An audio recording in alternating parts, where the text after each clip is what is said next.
बंदी छोड़ सतगुरु रामपाल जी परमेश्वर जी की जय हो।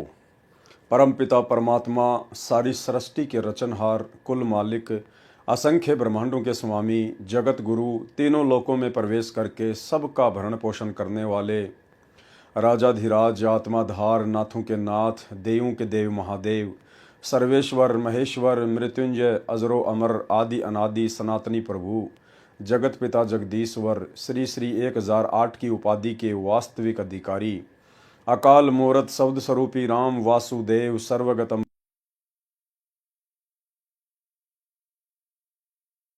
परम परम परम धनी परम वीर हक्का कदर अल्लाहु अकबर बाखबर अल्लाह ताला जगत के तारणहार, जगत के मुक्तिदाता, जगत के जगन्नाथ, हारे के सहारे, हिंदुओं के राम, मुसलमानों के अल्लाह, सिखों के वाहिगुरु, ईसाइयों के मसीह, दया के सागर दयानिधि, करुणा के सागर करुणानिधि, स्वयंभू परिभू, संकट मोचन, कष्ट हरण, मंगल करण, दुख भंजन, अविगत कबीर, निर्विकार निर्विषम परमात्मा, अलय अलेख सतगुरु, आदि अनादि सतगुरु, असली मर्यादा पुरुषोत्तम, असली राम, असली कृष्ण, असली घनश्याम, असली मुरारी, राजाओं के राजा, महाराजाओं के महाराजा, शहंशाहों के शहंशाह, सम्राटों के सम्राट, भगवानों के भगवान, अल्लाहों के अल्लाह, प्रभुओं के प्रभु, मसीहों के मसीह, सच्चे वाहिगुरु, बाबाओं के बाबा, पीरों के पीर, सेठों के सेठ, जगत सेठ, सावड़सा सेठ, सर्वगुण संपन्न, अनंत कोटि कलाओं के स्वामी, अनंत कोटि ब्रह्मांडों के नायक, योगियों में महायोगी, ध्यानियों में महाध्यानी, सिद्धों में परम सिद्ध,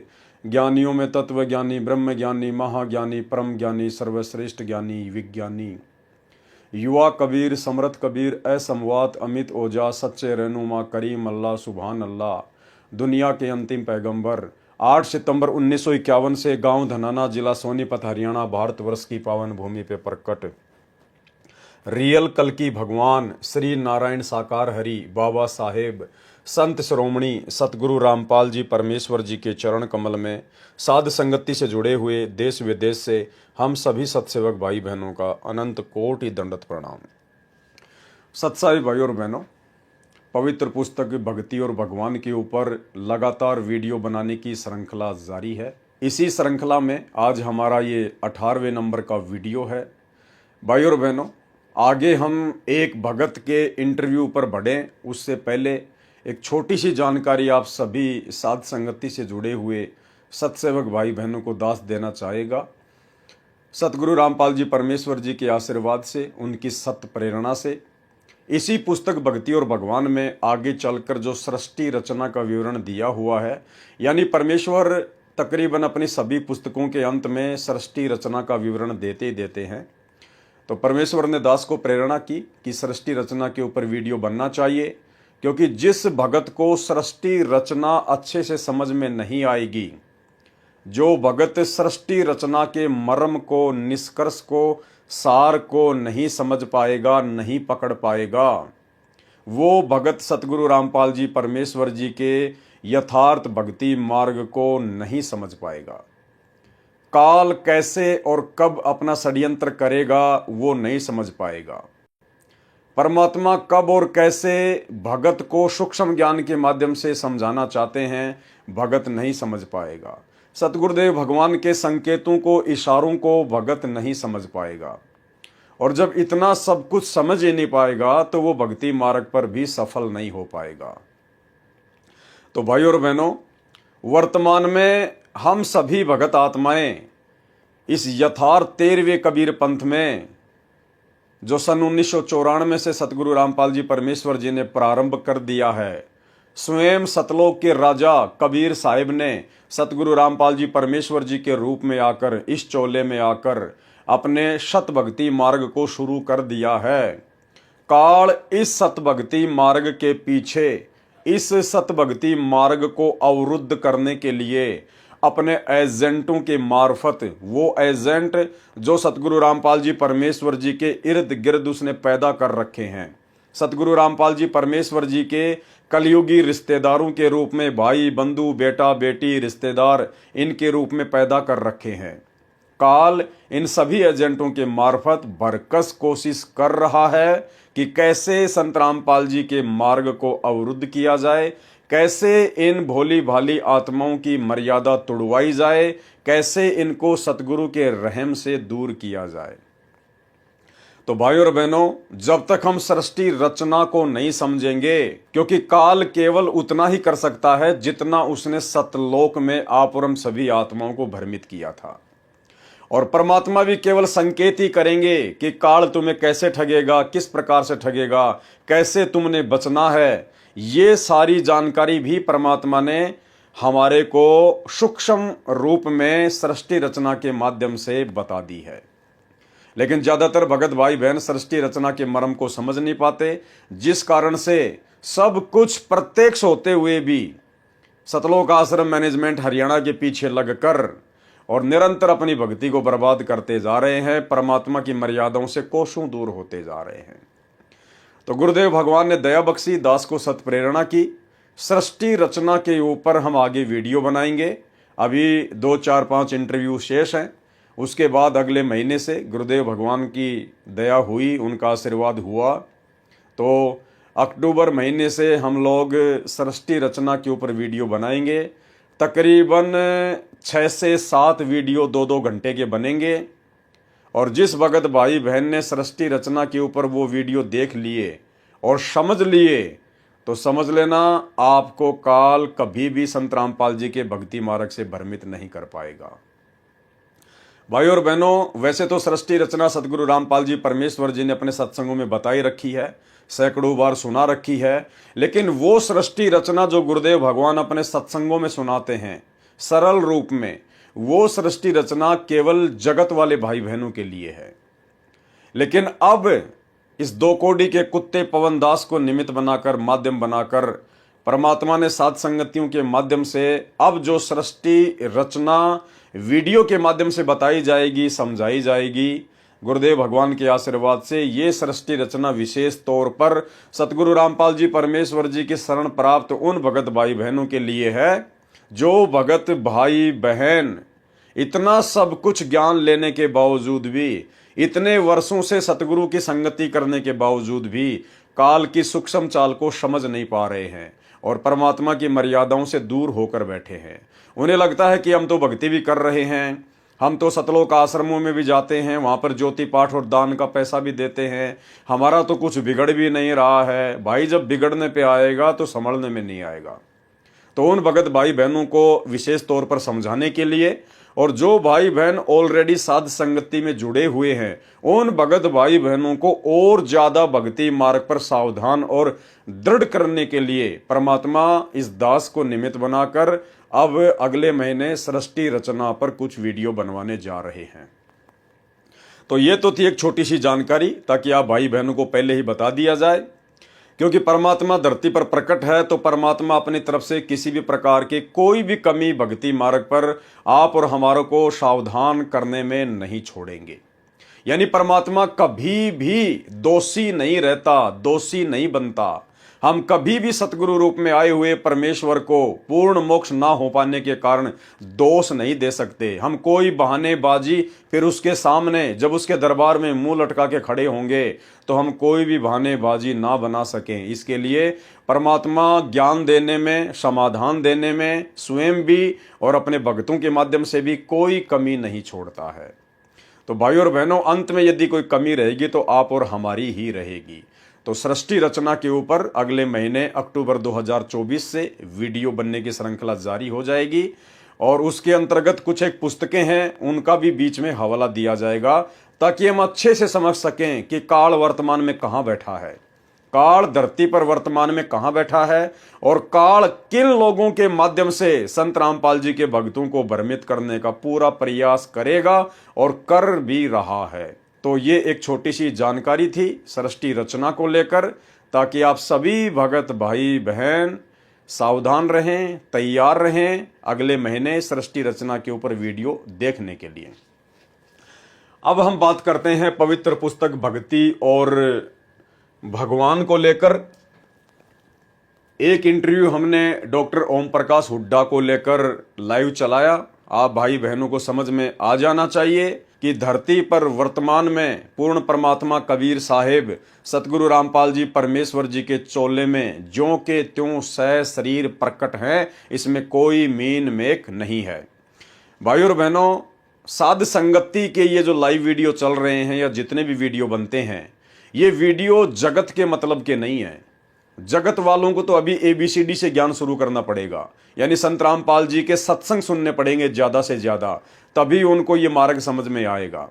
साध संगतियां परमात्मा ने केवल अपने उपदेश प्राप्त भक्तों के लिए शुरू करवाई है, क्योंकि साध संगतियों के माध्यम से भक्ति मार्ग के वो गूढ़ रहस्य खोले जाते हैं, बताए जाते हैं, जो गूढ़ रहस्य किन्हीं कारणों से सतगुरु रामपाल जी परमेश्वर सार्वजनिक तौर पर अपने सत्संगों में नहीं कह पाते हैं, लेकिन परमात्मा संकेत कर देते हैं, इशारा कर देते हैं, और अपनी पुस्तकों में परमेश्वर ने उन चीजों को लिख दिया है। अब साध संगति के माध्यम से परमात्मा उनका सार्वजनिक तौर पर खुलासा करवा रहे हैं, क्योंकि अब हम भगत भाई बहनों की बुद्धि परमेश्वर के उन गूढ़ रहस्यों को समझने के योग्य उन्हीं के आशीर्वाद से हो चुकी है।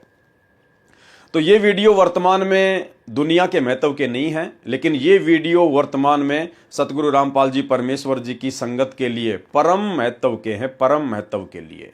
हम इन वीडियो को देखकर गुरुदेव के ज्ञान को समझकर और गुरुदेव के चरणों में अपनी दृढ़ आस्था बनाकर इस काल के लोक से सदा सदा के लिए बाहर निकल सकते हैं। तो आज दूसरे नंबर का जो इंटरव्यू है वो है बसंत सैनी का।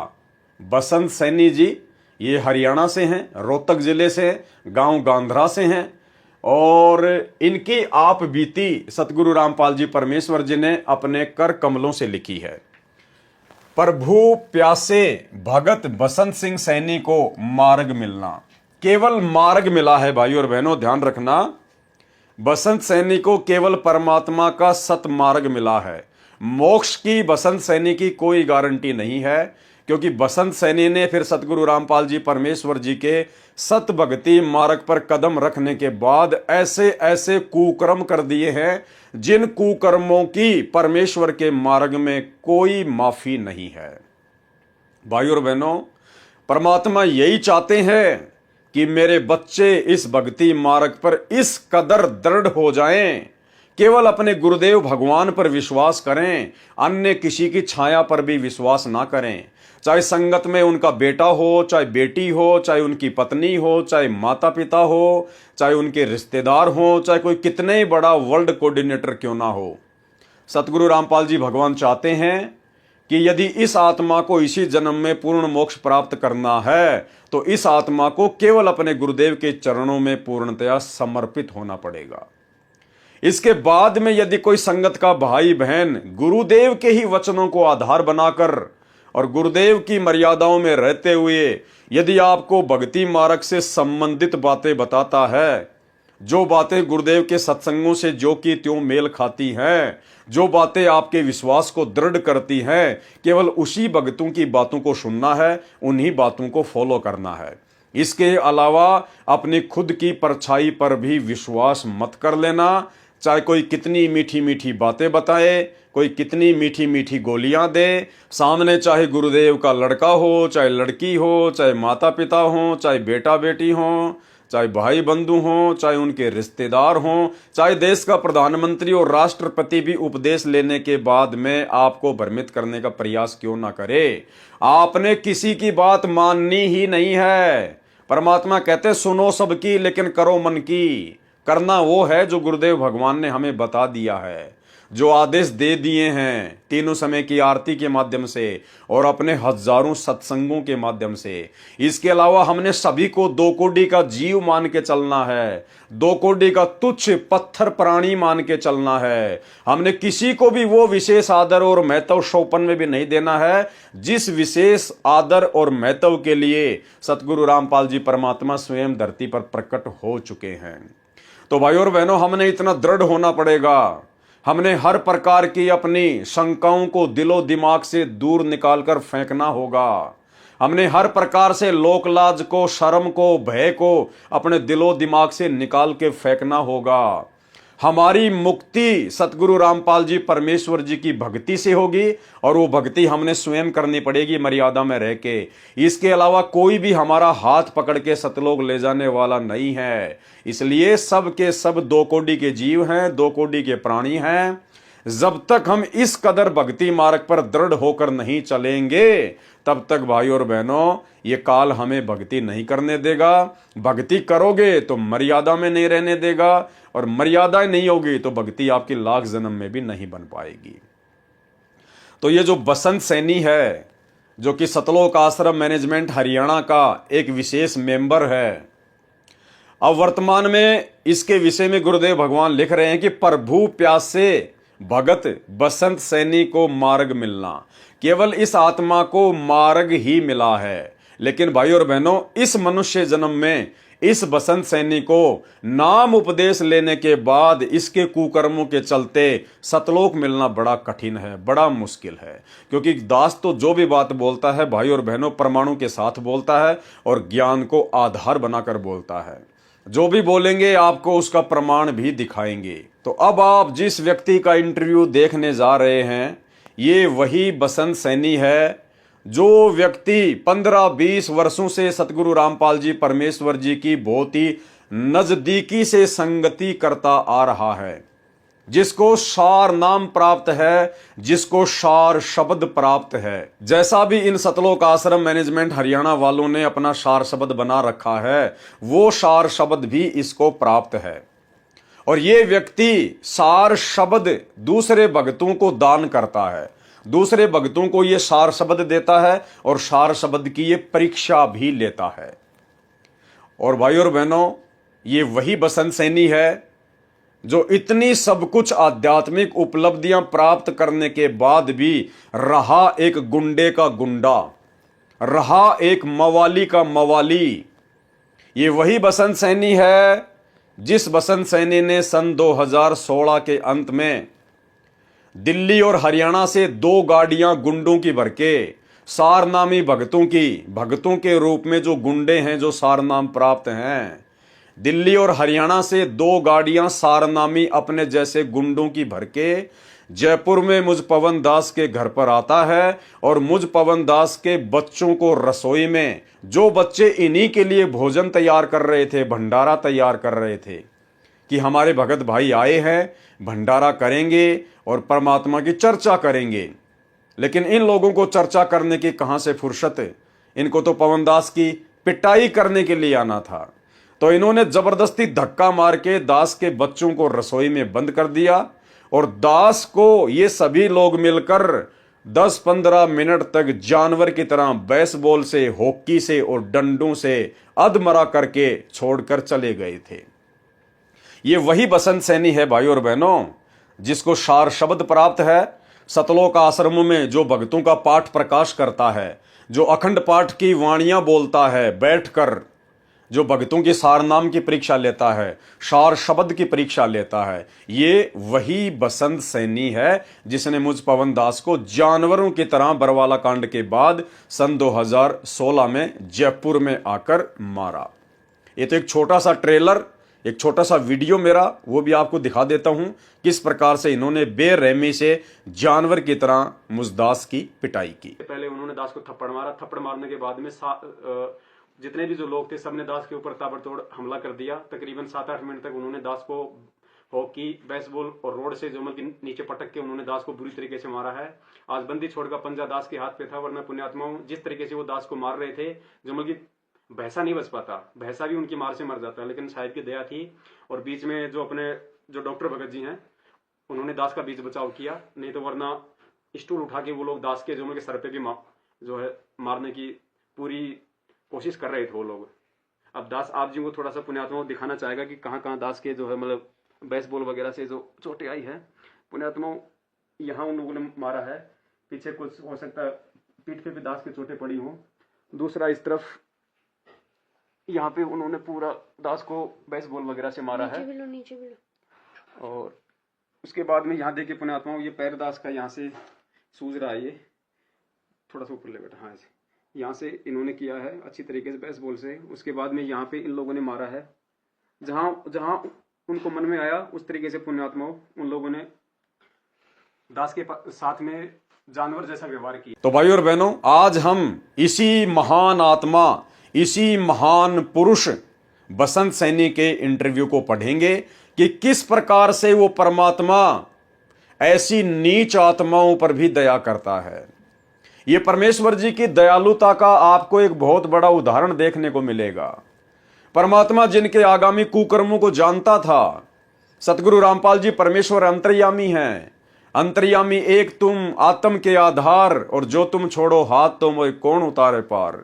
परमेश्वर को इस व्यक्ति के आगामी कुकर्मों का भली भांति पता था, लेकिन उसके बावजूद भी इस दयालु परमेश्वर सतगुरु रामपाल जी भगवान ने, इस कबीर परमेश्वर ने इसको काल के जाल से निकालकर अपनी शरण में लिया।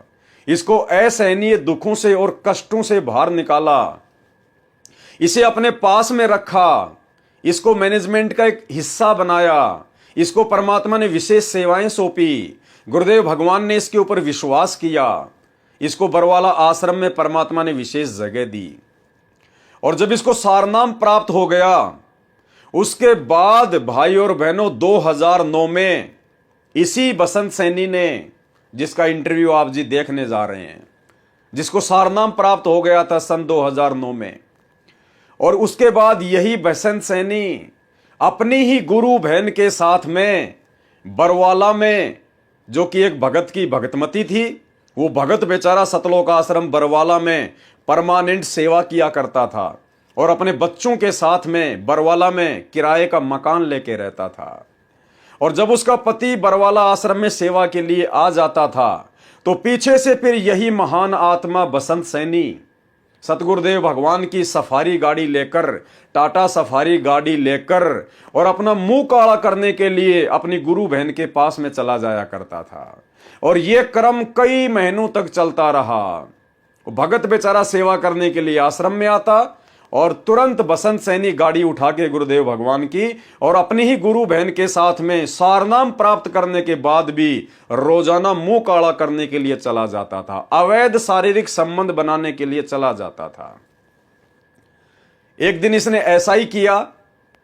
पीछे से गुरुदेव भगवान ने अपने कुछ सेवकों से कहा, रे वो बसंत सैनी कहां गया? तो सेवकों ने कहा, जी आपने भेजा होगा कहीं ना कहीं उसको, आप ही की टाटा सफारी गाड़ी लेके गया है। तो गुरुदेव ने कहा कि जाओ उसका पीछा करो, कहां जाता है। तो भक्तों ने उसका पीछा किया। अब उसने तो वहीं जाना था, मुल्ला की दौड़, तो मस्जिद तक जाएगा कहां। तो वो जाकर मुंह काला कर रहा था। उन भक्तों ने उसको अर्धनग्न कपड़ों में उठाया, अर्धनग्न कपड़ों में, और वहीं से इसकी पिटाई करते करते करते करते सतगुरु रामपाल जी परमात्मा तक सतलोक आश्रम बरवाड़ा में लेकर आए। सतगुरु रामपाल जी परमात्मा ने इसको धमकाया, इसको इसके पिछले जीवन की याद दिलाई कि नालायक तू तो मृत्यु के मुंह में था, अरे काल की गोद में बैठा हुआ था, तेरे को परमात्मा ने कहां से निकाला है, और आज भी तेरे को यह सद्बुद्धि नहीं आ रही तू क्या कर रहा है, तू क्या नहीं कर रहा है। तेरे से काल आज वही गलती करवा रहा है जो गलती काल ने सतलोक में की, और वही गलती आज तू करने जा रहा है। अपनी ही गुरु बहन के साथ में मुंह काला करता है। परमात्मा ने इसकी नो एंट्री कर दी महीने भर के लिए, लेकिन बाद में इसने चापलूसी करके, क्योंकि ये व्यक्ति सतगुरु रामपाल जी परमेश्वर जी से ज्यादा महत्व सतगुरु रामपाल जी परमेश्वर जी के कलयुगी भाई महेंद्र को महत्व देता था। बाद में इसने महेंद्र के माध्यम से हाथ जोड़ी करके प्रार्थना करके वापस एंट्री प्राप्त कर ली, लेकिन उसके बावजूद भी इसके कुकर्म थमे नहीं। बाद में भी इसने कुकर्म करना जारी रखा और महेंद्र की पार्टी में ऐड हो गया। और महेंद्र के लिए, महेंद्र को गुरु बनाने के लिए, महेंद्र को सतलोक आश्रम बरवाला की गद्दी मिले, उसके लिए इसने महेंद्र का साथ देने में कोई कमी नहीं छोड़ी।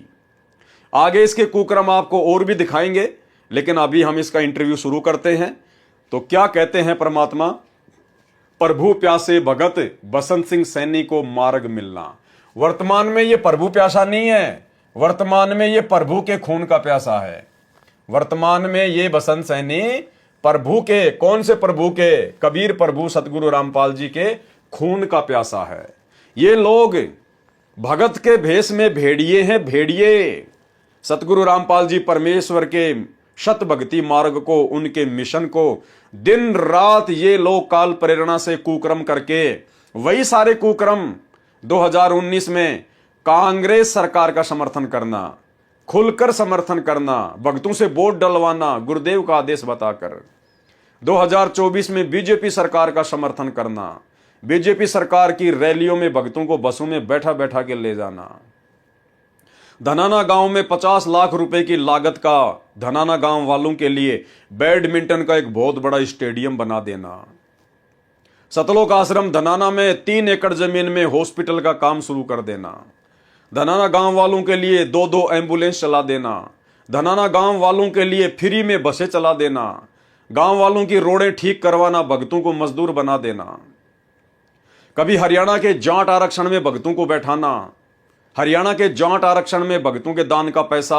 उन कुपात्रों को, जगत वालों को, जाट आरक्षण संघर्ष समिति वालों को चंदे के रूप में देना, राजस्थान के गैंगस्टर आनंदपाल सिंह की सीबीआई जांच के समर्थन में हरियाणा और राजस्थान में भक्तों को बैठा देना, राजपूत करणी सेना को भक्तों के दान का 5-5 लाख रुपया चंदे के रूप में देना, और भी ना जाने कितने कुकर्म, भक्ति विरुद्ध कर्म जो इन्होंने संगत से करवाने में और स्वयं करने में कोई कमी नहीं छोड़ी। तो सैनी जी का, उसी महान आत्मा का आज आपको ये इंटरव्यू सुनाते हैं। देखो भाई और बहनों, परमात्मा दयालु है, परम दयालु है। परमात्मा मौका देता है जीव को। ये इतिहास गवाह है कि इस अंतर्यामी को सब कुछ पता होने के बावजूद भी जो गुण इस परमेश्वर के हैं दयालुता वाले, उसके अनुरूप परमात्मा काल के जीव को भी मौका देता है, ये सोचकर कि हो सकता है इसको शब्द की कोई चोट लग जाए, इसको ज्ञान की कोई चोट लग जाए और ये अपना जीवन सफल कर ले, अन्यथा काल की हद में तो है ही है। तो परमात्मा कहते हैं कि कबीर कपट से भक्ति करे उसको भी अपनाऊं, साम दाम दंड भेद से फिर सीधे रास्ते लाऊं।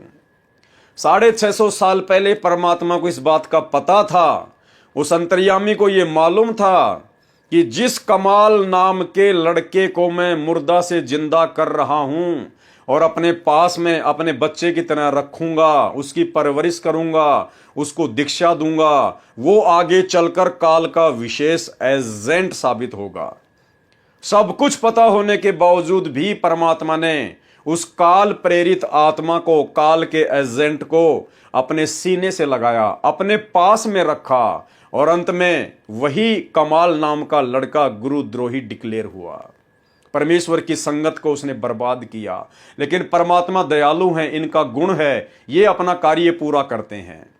तो भाई और बहनों, ठीक इसी प्रकार वर्तमान में इस भोली और नादान संगत को जो ये बहुत बड़े बड़े परम भगत दिखाई देते हैं, जो आश्रम खोल खोल के बैठे हैं, आश्रमों के संचालक बन के बैठे हुए हैं, जो भक्तों से सारे सत्संगों के विरुद्ध कुकर्म करवा रहे हैं, गुरुजी का बेटा बेटी भाई बंधु रिश्तेदार, ये स्टेट कोऑर्डिनेटर जिला कोऑर्डिनेटर जो संगत को नादानी के चलते परम भगत दिखाई देते हैं, भाई और बहनों, ये सब के सब काल के द्वारा धरती पर भेजे गए उसके मुख्य मुख्य एजेंट हैं। और सतगुरु रामपाल जी परमेश्वर जी के भक्ति मार्ग को इन्हीं मुख्य एजेंटों के द्वारा वर्तमान में सत्संगों के विरुद्ध सारे कर्म संगत से करवाकर लगातार पीछे धकेला जा रहा है। भाई और बहनों, परमात्मा समझाने में कोई कमी नहीं छोड़ेगा।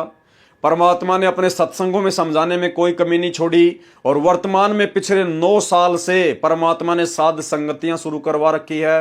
हजारों वीडियो इन्हीं लोगों के कुकर्मों पर बना दिए गए हैं। हाथ कंगन को आरसी क्या, पढ़े लिखे को फारसी क्या। फेसबुक पेज पवन दास इस लाइव के ऊपर सारे वीडियो पड़े हुए हैं, सर्च करके देख सकते हैं। अन्यथा भाई आप स्वयं दोषी होगे, परमात्मा दोषी नहीं कहलाएगा। प्रभु प्यासे भगत बसंत सैनी को मार्ग मिलना। मैं बसंत सिंह सैनी, गांव गांधरा, जिला रोहतक, हरियाणा का रहने वाला हूं तथा पुराना पता मकान नंबर S161 पांडव नगर, नजदीक मदर डेरी, यमुना पार, दिल्ली 92 में रहता था। हमारे परिवार पर मानो दुखों का पहाड़ टूटा हुआ था। फिर भी परमात्मा को पाने की चाहत व दुखों की निवृत्ति के लिए संतों व महंतों के पास आते जाते रहते थे, परंतु कहीं भी दुखों का निवारण नहीं हुआ। आखिरकार एक जाने माने संत श्री आसाराम बापू से मिले। उस समय बापू जी की संगत दिल्ली में लगभग 1000 थी, जिसके कारण बहुत नजदीक से मिलने का मौका मिला। हमने अपने दुख व परमात्मा पाने की जिज्ञासा उनके सामने रखी। उन्होंने हमें 7 मंत्र दिए। ओम गुरु हरि ओम, ओम ए नमः, ओम नमः शिवाय, ओम नमः भगवते वासुदेवाय, ही रामाय नमः व गायत्री मंत्र इत्यादि, जिनमें से एक छांटने के लिए कहा गया और एक सोहम मंत्र जो श्वास के द्वारा शो अंदर व हम बाहर निकालकर जाप के लिए कहा गया। एकादशी व पूर्णिमा का व्रत, सोमवार का व्रत व अष्टमी का व्रत करने को कहा। ज्यादा से ज्यादा त्रिबंध प्राणायाम व सिद्धासन में बैठकर ध्यान लगाना व अनुष्ठान करना बताया। हमने मंत्र लिया तथा अपने दुख उनके सामने रोए तथा बताया कि हमारे ताऊ जी जो 40 वर्ष पहले मर गए थे, वह बहुत बड़ा भूत बना हुआ है, वो प्रेत बना हुआ है। उसने हमारे 2 भाइयों को मार दिया, 8-10 भैंसों को मार दिया, 5-6 गायों को मार दिया। पशुओं का कोई भी बच्चा जीवित नहीं रहता। घर के सभी सदस्य बीमार रहते हैं, दुख के कारण बेहाल हैं तथा किसी भी काम धंधे को नहीं चलने देता। यानी इस आदमी के ऊपर इसके प्रारब्ध कर्मों के कारण दुखों का पहाड़ टूटा हुआ था। यदि इस आत्मा को सतगुरु रामपाल जी परमात्मा अपनी शरण में ना लेते तो भाई और बहनों, काल इस आत्मा को कब का उठा ले जाता। अब कह रहा है कि आपके पिताजी को लेकर जाऊंगा। हमने बापूजी से प्रार्थना की कि हमें बचाओ, परंतु 6 महीने बाद वह प्रेत हमारे पिताजी को भी ले गया। बापूजी ने कहा कि जो हुआ वह तो होना ही था।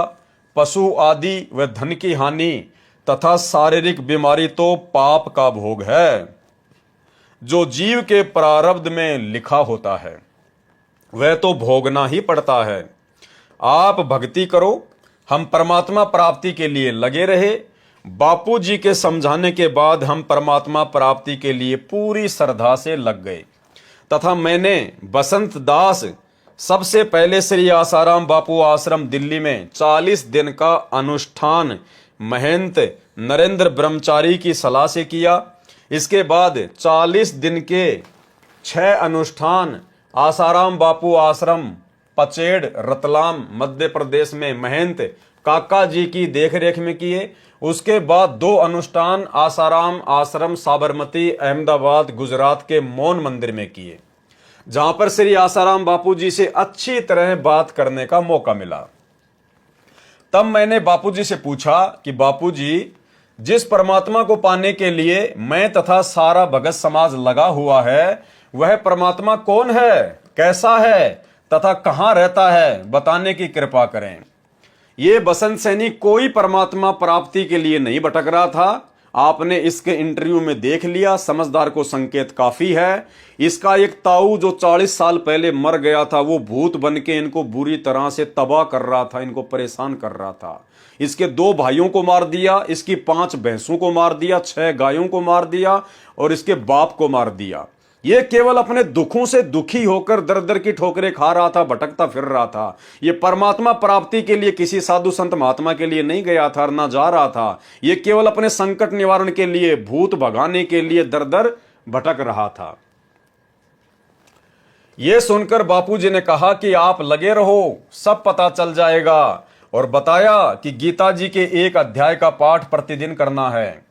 और कभी मेरे दर्शनों की इच्छा हो तो एक क्रिया बताता हूं कि 3 दिन तक एक कमरे में बंद हो जाओ। कमरे में बंद होने से पहले दिन खाना पीना छोड़ दो, ताकि शाम तक लैट्रिन व बाथरूम से निवृत्त हो जाएं। उसके 3 दिन तक कुछ भी खाना पीना नहीं है, न बाहर निकलना है, कमरे में रहो, त्राटक करो। घर जाकर मैंने ये 3 बार किया, परंतु बापू के दर्शन नहीं हुए। अनुष्ठान के समय जीवन मृत्यु से जूझकर बीमारी का सामना करना पड़ा। ये बीमार भी हो गया था भयंकर तरीके से, परंतु फिर भी परमात्मा पाने के लिए लगा रहा। परमात्मा पाने के लिए नहीं, बल्कि अपने संकट निवारण के लिए लगा रहा, भटकता रहा। सितंबर 2000 में संत रामपाल दास जी महाराज का सत्संग काठमंडी रोहतक में सुना। फिर इसके ऊपर पूर्ण परमेश्वर कबीर साहेब सतगुरु रामपाल जी भगवान की दया हुई, मेहर हुई। सितंबर सन 2000 में संत रामपाल दास जी महाराज का सत्संग काठमंडी रोहतक में सुना। जिन्होंने तत्व ज्ञान के आधार पर गीता जी को समझाया, उसके बाद गीता जी का पाठ करने से मन में आने लगा कि गीता जी में भगवान क्या कह रहे हैं और बापू जी क्या बता रहे हैं। कहीं सचमुच हम भगवान के विरुद्ध तो साधना नहीं कर रहे हैं। संत रामपाल जी के द्वारा बताए गीता जी के अनुवाद को समझा तो अंतरात्मा रोने लगी तथा बापू जी से मिलकर ये सब शंकाएं पूछनी चाहिए। भाइयों और बहनों, संत रामपाल जी के सत्संग इनको सुनने को मिल गए किसी भगत के माध्यम से। भगत इसको काठमंडी के सत्संग में लेके गया। वहां इन्होंने सतगुरु रामपाल जी परमेश्वर जी के सत्संग सुने और सत्संग सुनकर ये कह रहे हैं कि मैं रोने लग गया और मेरे सारी बातें समझ में आने लगी। उसके बाद ये आसाराम जी के पास में गए। उसके बाद ये पुनः आसाराम जी के पास में गए, क्योंकि इनको आसाराम जी ही बहुत बड़े संत दिखाई दे रहे थे। संत रामपाल जी उसके बाद भी इनको संत रूप में दिखाई नहीं दे रहे थे। उसके बाद भी ये आसाराम जी के पास चले गए। भाइयों और बहनों, जो अच्छी आत्मा होती है परमात्मा की, उसकी पहचान बताई है गुरुदेव भगवान ने। उसकी पहचान बताई है। जो आत्मा युगों युगों से सतगुरु रामपाल जी परमेश्वर जी की शरण ग्रहण करती हुई आ रही है, जो आत्मा वास्तव में प्रभु की प्यासी है, उस आत्मा की परमात्मा ने एक पहचान बताई है। गुरुदेव भगवान कहते हैं, ज्ञान का और घाम का चमका सा होता है। जिसको ये परमात्मा, ये पूर्ण संत समझ में आना होगा, जिन्हें इनके तत्व ज्ञान वाले सत्संग समझ में आने होंगे, उस आत्मा को केवल एक चिंगारी लगाने की आवश्यकता है। चिंगारी लगाने की, यदि वो पिछले जन्म जन्मांतरों की पुण्यकर्मी आत्मा है तो ज्ञान का और घाम का चमका सा होता है। जिसने समझना होता है वो एक झटके में समझ जाता है, अन्यथा भाइयों और बहनों वो फिर दर दर की ठोकरें ही खाता रहता है। वो आत्मा फिर भक्ति मार्ग पर सफल होने वाली आत्माओं में से नहीं है। जिस प्रकार गुरुदेव ने बताया कि दो दीपक हैं। एक ऐसा दीपक है जिसके अंदर तेल भी है और जिसमें बत्ती भी है, लेकिन किसी कारण से वो बुझ गया है। हवा के झोंके से वो दीपक बुझ गया है जिसमें ज्योति भी है और घी भी है। एक दीपक ऐसा है जो बिल्कुल नया है, बिल्कुल नया। उसमें पहली बार घी डाला जा रहा है और पहली बार उसमें ज्योति डाली जा रही है। अब भाइयों और बहनों, जिस दीपक में पहले से घी भी था और बत्ती भी थी, उसको जैसे ही आप जी जरा सी चिंगारी दिखाओगे, एक माचिस में, एक माचिस की तिल्ली में वो तुरंत जल उठेगा, क्योंकि वो पहले से जलता आ रहा था लेकिन किसी कारण से वो बुझ गया। तो इस प्रकार का जो दीपक है वो तो समझो परमात्मा की जन्म जन्मांतरों की अच्छी आत्मा है। जो आत्मा युगों युगों से सतगुरु की भक्ति करती आ रही है, लेकिन किसी कारण से उसका पैर भक्ति से फिसल गया, तो ऐसी आत्मा जब सतगुरु की पुण्य शरण में आती है तो केवल उसको संकेत ही काफी होता है। उसको जरा सी चिंगारी गुरुदेव के सत्संगों की मिलेगी, तुरंत वो आत्मा जागृत हो उठेगी।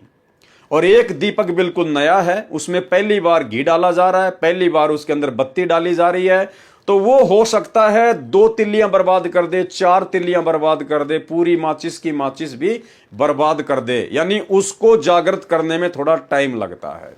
तो ये जो बसंत सैनी है, ये परमात्मा की उन आत्माओं में से है जो केवल पहली बार जिसमें घी डाला गया है, पहली बार जिसमें बत्ती डाली गई थी।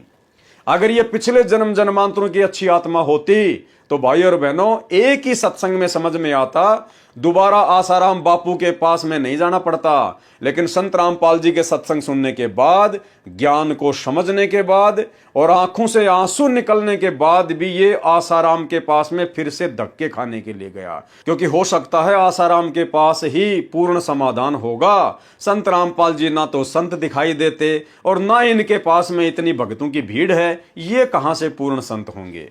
तो बसंत सैनी जी फिर वापस आसाराम जी के पास में चले गए। कहीं सचमुच हम भगवान के विरुद्ध तो साधना नहीं कर रहे हैं। संत रामपाल जी के द्वारा बताए गीता जी के अनुवाद को समझा तो अंतरात्मा रोने लगी। अरे सत्संग सुनकर जिसकी आत्मा रोने लग जाएगी वो आसाराम के पास धक्के खाने नहीं जाता। तथा बापू जी से मिलकर ये सब शंकाएं पूछनी चाहिए। अरे बापू जी से तू 10-15 साल तक जुड़ा हुआ था मेरे भाई, ना जाने तूने कितने बापू बना लिए थे संत रामपाल जी से पहले। आज से पहले वो तेरी शंका समाधान नहीं कर पाए, तो अब संत रामपाल जी के सत्संग सुनकर फिर भी उम्मीद जगा रहा है कि शायद आसाराम बापू ही मेरी शंकाओं का समाधान करेगा। तथा बापू जी से मिलकर ये सब शंकाएं पूछनी चाहिए। मैं बापू जी के पास गीता लेकर गया तथा गीता जी को दिखाकर सब शंकाएं पूछी, परंतु बापू जी ने किसी भी शंका का समाधान नहीं किया। मैंने बापू जी से कहा कि बापू जी, आपको परमात्मा के बारे में नहीं पता तो आप भगत समाज को अपने पास क्यों उलझा रहे हो।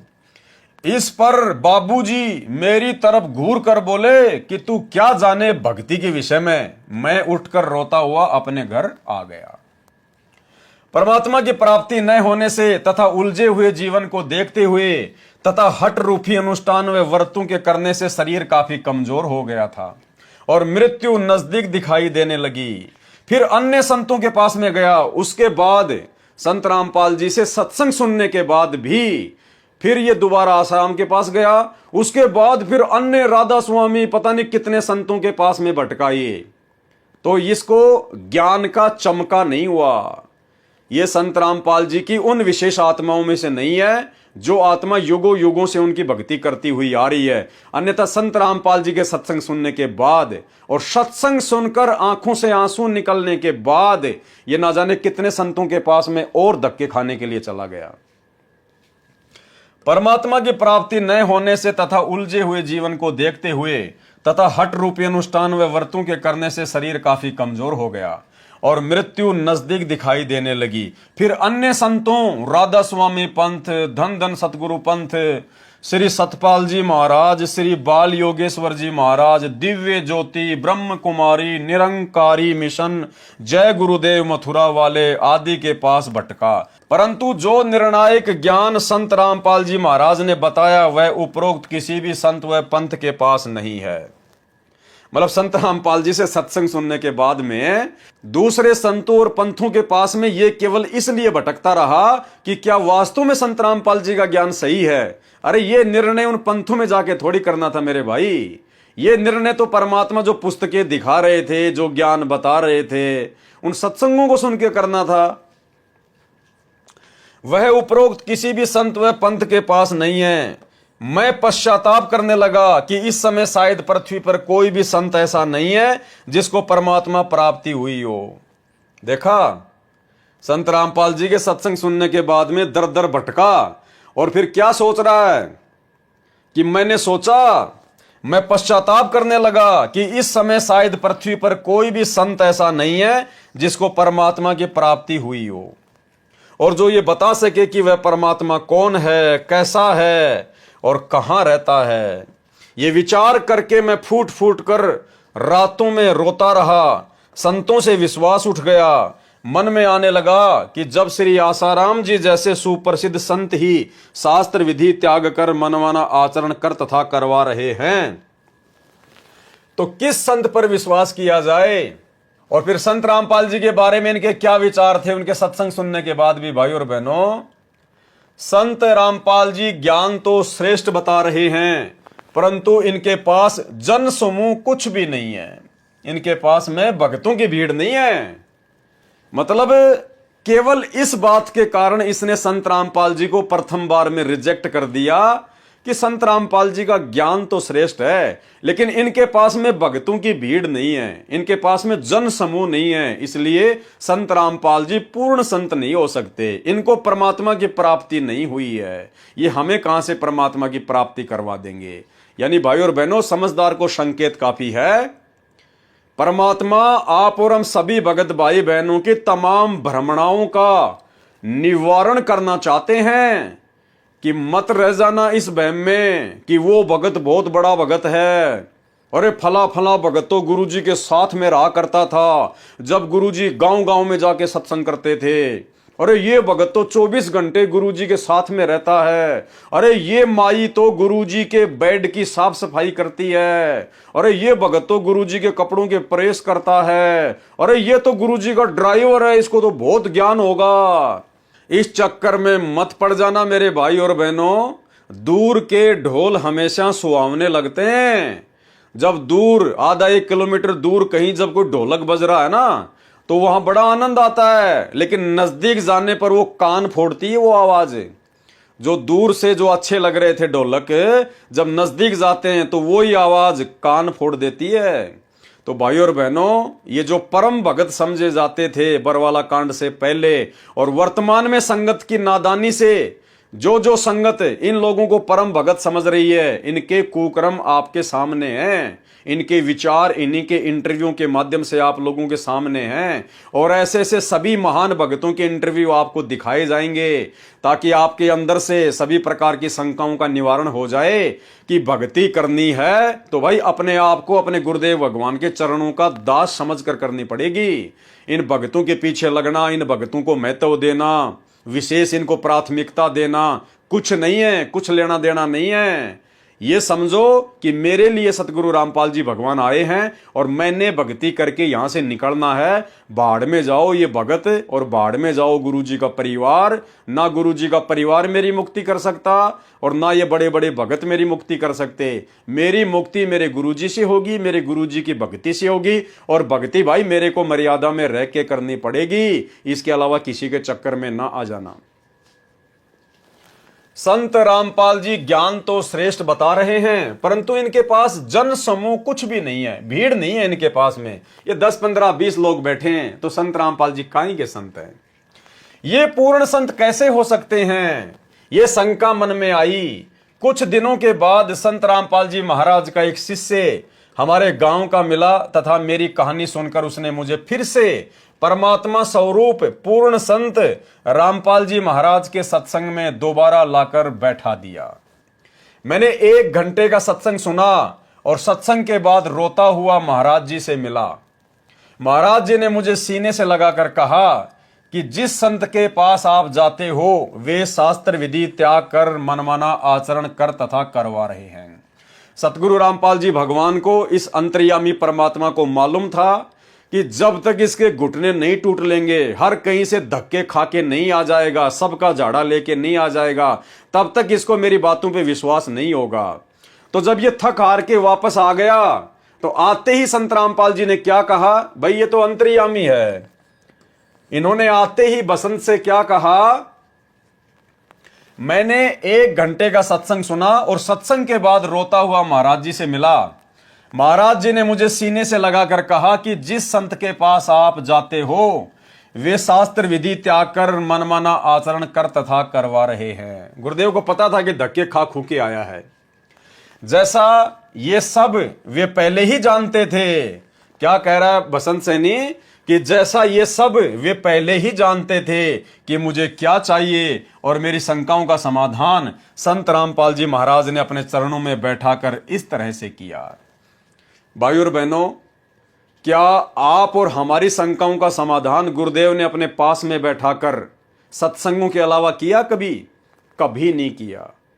आप में से ज्यादातर सत्सेवक भाई बहन जो बरवाला कांड के बाद जुड़े हैं, जो संकल्प लेकर जुड़े हैं, आप तो साक्षात अभी तक गुरुजी से मिले भी नहीं हो, लेकिन उनके सत्संग सुनने मात्र से आज आपकी समस्त शंकाओं का समाधान हो गया।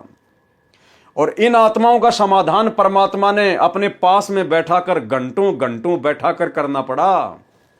इससे सिद्ध होता है कि ये परमेश्वर की उन आत्माओं में से नहीं है जिन आत्माओं के लिए परमात्मा आज इस काललोक में भटक रहे हैं। जैसा ये सब वे पहले ही जानते थे कि मुझे क्या चाहिए और मेरी शंकाओं का समाधान संत रामपाल जी महाराज ने अपने चरणों में बैठाकर इस तरह से किया। कैसे किया? तत्वदर्शी संत रामपाल जी महाराज ने बताया कि पवित्र गीता जी अध्याय 9 मंत्र 25 में पितर पूजना अर्थात श्राद्ध निकालना मना किया है। अन्य देवी देवताओं की पूजा करने वालों को मंद बुद्धि वाले लिखा है। गीता अध्याय 7 मंत्र 12 से 15 तथा 20 से 23 तक। परंतु श्री आसाराम जी श्राद्ध महिमा नामक पुस्तक में श्राद्ध निकालने की श्रेष्ठ विधि बताते हैं। संत श्री आसाराम जी के साबरमती अहमदाबाद आश्रम से प्रकाशित पत्रिका ऋषि प्रसाद अंक नंबर 135 मार्च 2004 में लिखा है कि भूत पूजने वाले तथा पितरों को पूजने वाले तथा अन्य देवी देवताओं को पूजने वाले क्या बनेंगे? पढ़िए पत्रिका के अगले अंक में। अगले अंक की पत्रिका ऋषि प्रसाद अंक 136 अप्रैल 2004 पेज नंबर 19 में लिखा था कि भूत पूजने वाले भूत लोकों को प्राप्त होंगे तथा पितर पूजने वाले पितर लोकों को प्राप्त होंगे तथा श्री कृष्ण के पुजारी भगवान श्री कृष्ण जी के बैकुंठ लोक को प्राप्त होंगे, अर्थात वहां उनके नौकर बनेंगे, उनके गण बनेंगे। विचार श्री आसाराम जी द्वारा प्रकाशित श्राद्ध महिमा नामक पुस्तक में पितर पूजने की अच्छी विधि भी लिखी है। यानी पितर पूजने की बहुत ही अच्छी विधि संत श्री आसाराम जी बताते हैं कि पितर पूजने की भी बहुत अच्छी विधि केवल मेरे पास ही है। कृपया सोचें, कोई व्यक्ति यह भी कह रहा हो कि कुएं में गिरने वाले मृत्यु को प्राप्त होते हैं, फिर स्वयं ही कुएं में गिरने का परामर्श भी कर रहा है तथा कह रहा है कि कुएं में गिरने की अच्छी विधि बताता हूं कि दोनों कदम उठाकर एकदम छलांग लगाएं, यह कुएं में गिरकर मरने की श्रेष्ठ विधि है, जो ऐसा नहीं करता वह दोषी है। यानी अपनी पत्रिका ऋषि प्रसाद में श्री आसाराम जी ये भी लिखते हैं कि भूत पूजने वाले भूत बनेंगे, पितर पूजने वाले पितर बनेंगे, और फिर अपनी पुस्तक में ये भी लिख रहे हैं कि मेरे पास में श्राद्ध निकालने की सर्वश्रेष्ठ विधि है। तो गुरुदेव यहां पर उसी के शब्दों को उसी के ऊपर लागू कर रहे हैं। कोई व्यक्ति कहे कि कुएं में गिरने वाले मृत्यु को प्राप्त होते हैं, अर्थात भूत पूजने वाले भूत बनते हैं, फिर स्वयं ही कुएं में गिरने का परामर्श भी कर रहा है कि मेरे पास में श्राद्ध निकालने की अर्थात भूत बनाने की उत्तम विधि है, तथा कह रहा है कि कुएं में गिरने की अच्छी विधि बताता हूं कि दोनों कदम उठाकर एकदम छलांग लगाएं, ये कुएं में गिरकर मरने की श्रेष्ठ विधि है, जो ऐसा नहीं करता वह दोषी है। क्या वह व्यक्ति नेक है? ये भूमिका श्री आसाराम जी संत कर रहे हैं कि एक तरफ तो कह रहे हैं कि पितर व भूत पूजने वाले भूत व पितर बनकर भूत लोक व पितर लोक में जाएंगे, जहां पर वे भूखे प्यासे रहते हैं, फिर उनको श्राद्धों द्वारा तृप्त किया जाता है। एक और विचारणीय विषय है कि जब अपने माता पिता जीवित थे तो वे प्रतिदिन कम से कम 2 बार भोजन करते थे। अब मृत्यु के पश्चात वे श्री गीता जी विरुद्ध साधना करके दुखदायी भूत व पितर जूनी को प्राप्त कर चुके हैं। अब एक दिन के श्राद्ध से वे कैसे तृप्त हो सकते हैं? 364 दिन क्या खाएंगे?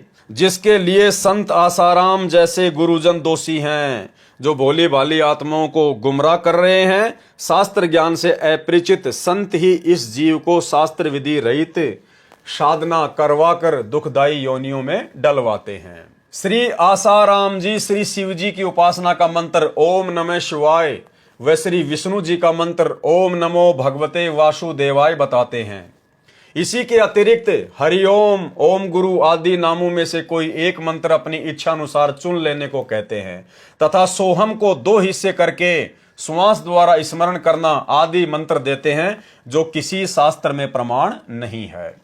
विचार करें, कोई रोगी जिसके पेट में दर्द हो किसी वैद्य के पास इलाज के लिए प्रार्थना करे, वैद्य उसके आगे 6 गोलियां डालकर कहे कि तेरी इच्छा हो इनमें से एक उठा ले, क्या वह वैध हो सकता है? पवित्र गीता जी अध्याय 8 मंत्र 13 में कहा है कि ओम इति एकाक्षरम ब्रह्म व्यवहारण माम अनुशमरण ये प्रयाति तजन देहम स याति परमाम गतिम। इसका शब्दार्थ है कि गीता बोलने वाला ब्रह्म अर्थात काल कह रहा है कि माम ब्रह्म, मुझ ब्रह्म का तो इति यह एक ओम एकाक्षरम ओम एक अक्षर है, व्यवहारण उच्चारण करके अनुस्मरण सुमरण करने का ये जो साधक तजन देहम शरीर त्यागने तक अर्थात अंतिम श्वास तक परियाति स्मरण साधना करता है, वह साधक ही मेरे वाली परमाम गतिम परम गति को याति यानी प्राप्त होता है। भावार्थ है कि श्री कृष्ण जी के शरीर में प्रेत वर्त प्रवेश करके ब्रह्म अर्थात हजार भुजा वाला ज्योति निरंजन काल कह रहा है कि मुझ ब्रह्म की साधना केवल एक ओम नाम से मृत्यु पर्यंत करने वाले साधक को मुझसे मिलने वाला लाभ प्राप्त होता है। अन्य कोई मंत्र मेरी भक्ति का नहीं है तथा अपनी गति को भी गीता अध्याय 7 श्लोक 18 में अनुतमाम अर्थात अति घटिया बताया है। इसी का प्रमाण गीता अध्याय 9 मंत्र 20 से 25 में कहा है कि जो तीनों वेदों ऋग्वेद यजुर्वेद तथा सामवेद में वर्णित विधि द्वारा मेरी साधना करते हैं तथा अन्य देवताओं की पूजा करते हैं उनकी जन्म मृत्यु तथा स्वर्ग नरक बना रहता है तथा पितृ पूजने वाले श्राद्ध करने वाले पितृ बनकर पितरों को प्राप्त होते हैं। भूत पूजने वाले 13वीं 17वीं बरसी अस्थियां उठाकर गंगा आदि में क्रिया करवाकर परवाह करवाना पिंड भरवाना आदि भूत पूजा है। भूत बनकर भूतलोक में चले जाएंगे फिर पृथ्वी पर भी भटकते रहेंगे। ये पूजा अविधि पूर्वक अज्ञान पूर्वक मनमाना आचरण है, इसलिए व्यर्थ है। प्रमाण गीता अध्याय 16 मंत्र 23-24 विशेष यहां चौथे अथर्ववेद का विवरण इसलिए नहीं है कि इसमें पूजा विधि कम तथा सृष्टि रचना अधिक है। इसलिए गीता अध्याय 18 मंत्र 62 में कहा है कि उस परमात्मा की शरण में जा जिससे तेरी पूर्ण मुक्ति होगी तथा परम शांति तथा शाश्वत स्थान अर्थात सत्य लोक को प्राप्त होगा। तथा गीता अध्याय 15 मंत्र 4 में कहा है कि तत्वदर्शी संत मिलने पर उसके बताए अनुसार शास्त्र विधि अनुसार साधना करनी चाहिए, फिर उस परम पद परमेश्वर की खोज करनी चाहिए जहां जाने के पश्चात साधक का कभी जन्म मृत्यु नहीं होता अर्थात अनादि मोक्ष प्राप्त हो जाता है। गीता बोलने वाला काल अर्थात क्षर पुरुष ब्रह्म कह रहा है कि मैं भी उसी आदि पुरुष परमेश्वर की शरण में हूं। संत रामपाल जी महाराज ने बताया कि अन्य सर्व संत कहते हैं कि पाप का भोग तो प्रारब्ध में लिखा होने के कारण जीव को भोगना ही पड़ता है। भक्ति करते रहना चाहिए, आने वाला दूसरा जीवन सुखमय हो जाएगा। कृपया विचार करें, किसी के पैर में कांटा लगा हो जिस कारण से उसे बहुत पीड़ा हो रही हो, उस कांटे के कष्ट के निवारण के लिए किसी से प्रार्थना करें तो उत्तर मिले कि कांटा तो लगा रहने दे, जूता पहन ले, भविष्य में कांटा नहीं लगेगा। क्या वह व्यक्ति ठीक सलाह दे रहा है? क्योंकि कांटा लगे पैर में जूता पहना ही नहीं जा सकता। पहले कांटा निकले फिर इस डर से जूता पहनेगा कि कहीं दोबारा कांटा न लग जाए। ठीक इसी प्रकार पूर्ण परमात्मा के पूर्ण संत की शरण में आने से पाप रूपी कांटे का कष्ट समाप्त होता है। फिर साधक पूर्ण प्रभु की शास्त्र विधि अनुसार साधना रूपी जूता इस डर से पहनेगा कि कहीं फिर से कोई पाप रूपी कांटा कष्टदायक न हो जाए। श्री आसाराम जी ने पवित्र गीता जी के अनुवाद में अर्थों का अनर्थ किया है। गीता अध्याय 7 मंत्र 18 व 24 में अनुत्तमाम का अर्थ श्री आसाराम जी ने अति उत्तम किया है तथा व्रज का अर्थ आना किया है, जबकि अनुत्तम का अर्थ अति घटिया होता है तथा व्रज का अर्थ जाना होता है। तत्व ज्ञान के अभाव से तथा तत्व ज्ञानहीन गुरुओं के कारण ही सर्व भगत समाज शास्त्र विधि रहित साधना करके मनुष्य जीवन व्यर्थ कर रहा है। पवित्र गीता अध्याय 16 मंत्र 23-24 सर्व पवित्र धर्मों की पवित्र आत्माएं तत्व ज्ञान से अपरिचित है, जिस कारण नकली गुरुओं संतों महंतों तथा ऋषियों का दाव लगा हुआ है। जिस समय पवित्र भगत समाज आध्यात्मिक तत्व ज्ञान से परिचित हो जाएगा, उस समय नकली संतों गुरुओं व आचार्यों को छुपने का स्थान नहीं मिलेगा। तो आगे फिर बसंत सैनी ने क्या कहा? उपरोक्त सच्चाई को आंखों देखकर मैं तथा अन्य परिवार के सदस्य संत रामपाल महाराज के चरणों में लगे हैं। पूरे परिवार में कोई बीमारी नहीं रही। ये तो भाई परमात्मा के गुण हैं। अगर परमात्मा की शरण ग्रहण करेंगे और जितने दिन मर्यादा में रहकर भक्ति करेंगे तो परमात्मा तो दया बख्शते ही हैं। पूरे परिवार में कोई बीमारी नहीं रही। और जो भूत कभी परिवार के किसी सदस्य को मार देते थे, किसी पशु को मार देते थे, काम धंधे को नहीं चलने देते थे, वे घर से ही नहीं गांव से भी भाग गए तथा दूसरे रिश्तेदारों के घर चले गए जो अब भी श्री आसाराम जी के पुजारी हैं। वहां जाकर भूत कहते हैं कि उनके बसंत आदि के घर तो परमात्मा का निवास हो गया, उनको परमात्मा स्वरूप पूर्ण संत मिल गए हैं, हम उनके पास नहीं जा सकते। संत रामपाल जी से उपदेश के पश्चात हम पूरी तरह से स्वस्थ व सुखी जीवन जी रहे हैं। हमारे परिवार व रिश्तेदारों के लगभग 200 सदस्यों ने संत रामपाल जी महाराज का उपदेश प्राप्त कर लिया है। जो पहले श्री आसाराम जी महाराज के शिष्य थे, संत रामपाल जी के द्वारा बताए तत्व ज्ञान को समझकर लगभग 10,000 श्री आसाराम जी के शिष्य भी सतगुरु रामपाल जी महाराज जी की शरण में आ चुके हैं। वे भी मेरे की तरह पश्चाताप कर रहे हैं। मेरी भगत समाज से प्रार्थना है कि जिनको भी परमात्मा पाने की तड़प है, तलाश है, उनसे प्रार्थना है कि वे परमात्मा स्वरूप पूर्ण संत रामपाल जी महाराज के चरणों में आकर अपने जीवन को सुखी बनाएं तथा परमात्मा को प्राप्त करें। भगत बसंत दास। तो भाइयों और बहनों, इंटरव्यू आपने देख लिया। परमात्मा के गुण हैं। परमात्मा एक नौका की भांति है। नौका में चाहे किसी मनुष्य को बैठाया जाए या चाहे घास फूस डाल दी जाए, नौका का काम है उन सब को पार उतारना। तो इसका मतलब ये नहीं है कि सतगुरु रामपाल जी परमात्मा की शरण में आने के बाद आप चाहे मर्यादा तोड़कर भक्ति करते रहें और परमात्मा आपको दूसरे किनारे लगा देगा। नहीं, परमात्मा का स्वभाव है, वो पापी से पापी को भी उपदेश देता है, अच्छी आत्मा को भी उपदेश देता है। परमात्मा सबके ऊपर समान रूप से दया करता है क्योंकि वे समदृष्टि हैं। लेकिन भक्ति मार्ग में आने के बाद जो जैसे कर्म करेगा, मोक्ष तो फिर उसके कर्मों के ऊपर है। तो भाइयों और बहनों, इंटरव्यू आपने पूरा देख लिया। अब आपको इस बसंत सैनी का एक सबसे घटिया कुक्रम बताते हैं। यानी इतना ज्ञान लेने के बाद, सतगुरुदेव भगवान की इतनी सुसंगति करने के बाद जीव आत्मा ने उनके प्रति समर्पित हो जाना चाहिए, उनके ज्ञान को आधार बनाकर अपने आत्म कल्याण के लिए।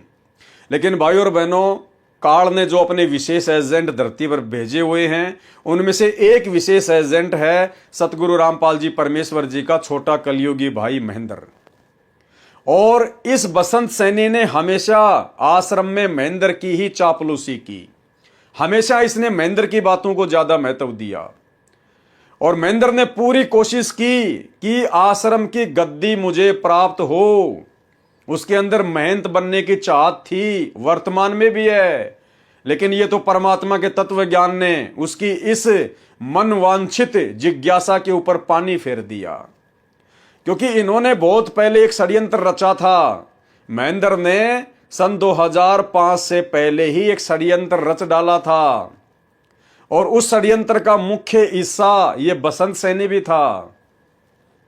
भाइयों और बहनों, जब परमात्मा को इन सब बातों का पता चला तो परमात्मा ने अपने सत्संगों में कहना शुरू कर दिया कि मेरे सतलोक जाने के बाद में कोई भी शरीर रूप में गुरु नहीं होगा।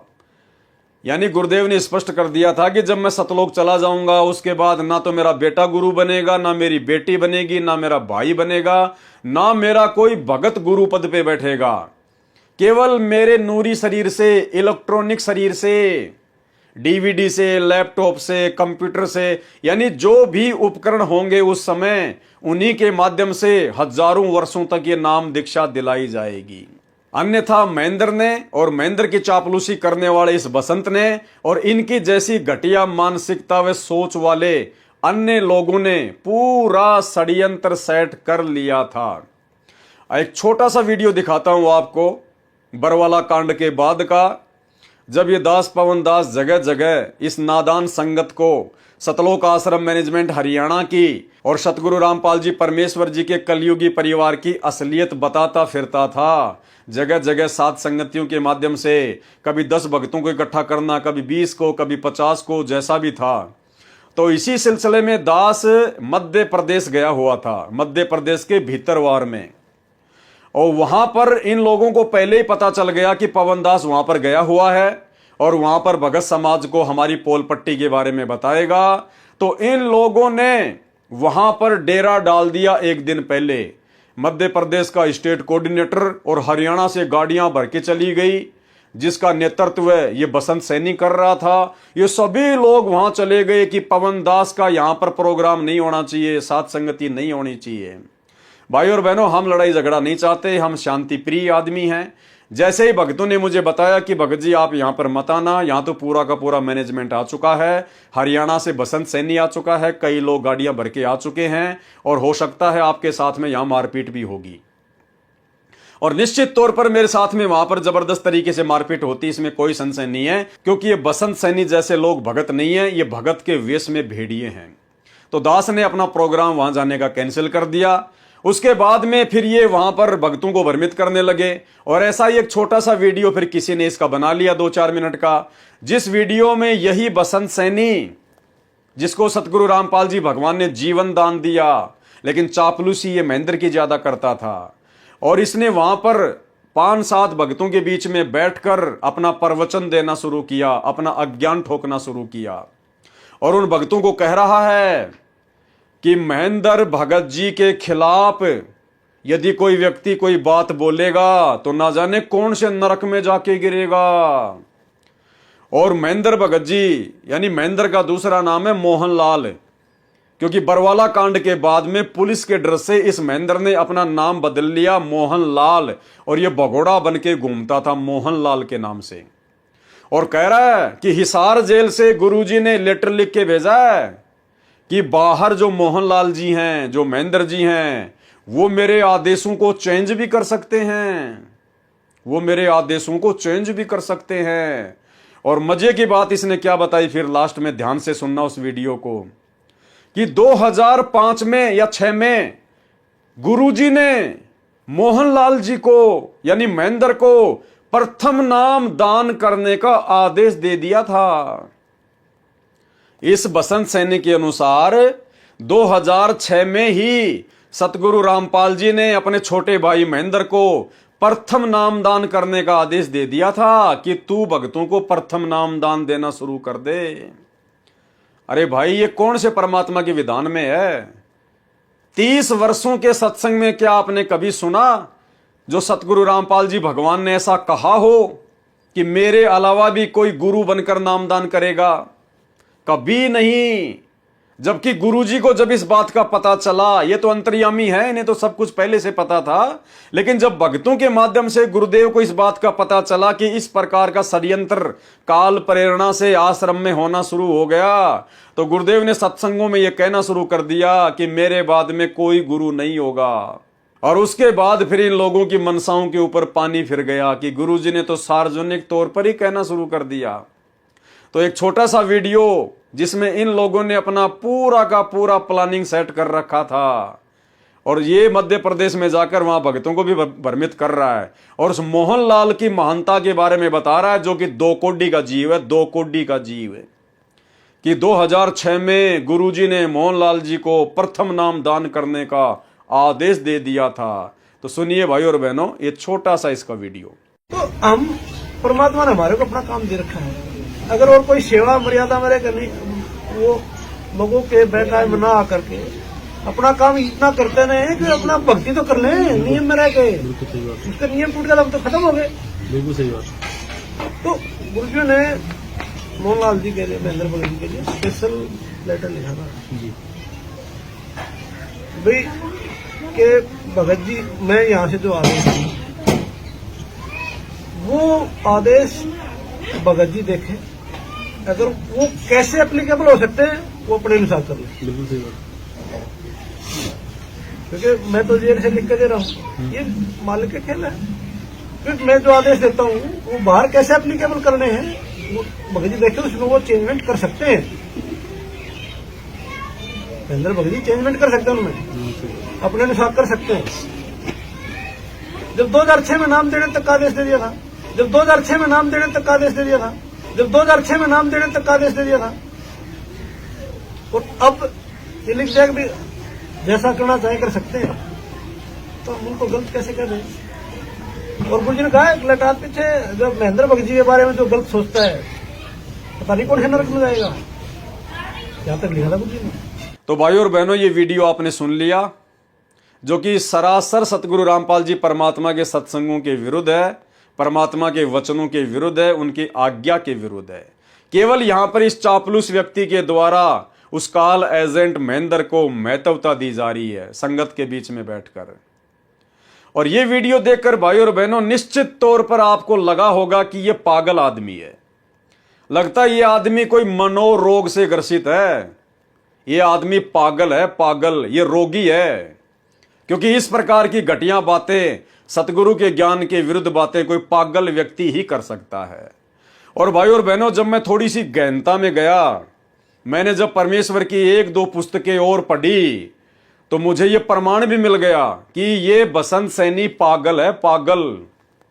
ये व्यक्ति डॉक्टरों के द्वारा पागल घोषित है। जो व्यक्ति इन सतलोक आश्रमों में लोगों को सार शब्द दे रहा है, लोगों के सार नाम की परीक्षा ले रहा है, सतलोक आश्रम धनाना में बैठकर पाठ प्रकाश कर रहा है, भाइयों और बहनों, ये व्यक्ति मानसिक तौर पर पागल है, पागल। डॉक्टरों के द्वारा इसको पागल डिक्लेयर किया हुआ है। आपको सतलोक आश्रम मैनेजमेंट हरियाणा के द्वारा लिखित पुस्तकों से दिखाते हैं। सन 2014 बरवाला कांड, उस समय सतलोक आश्रम मैनेजमेंट हरियाणा ने, यानी एक राष्ट्रीय समाज सेवा समिति नाम का संगठन इन लोगों ने बनाया था, महेंद्र ने। और उस संगठन का केवल एक ही मुख्य काम था कि हम सतगुरु रामपाल जी का कोई आदेश नहीं मानेंगे। हम राष्ट्रीय समाज सेवा समिति वाले संत रामपाल जी का कोई आदेश नहीं मानेंगे। हम मनमानी करेंगे, मनमानी।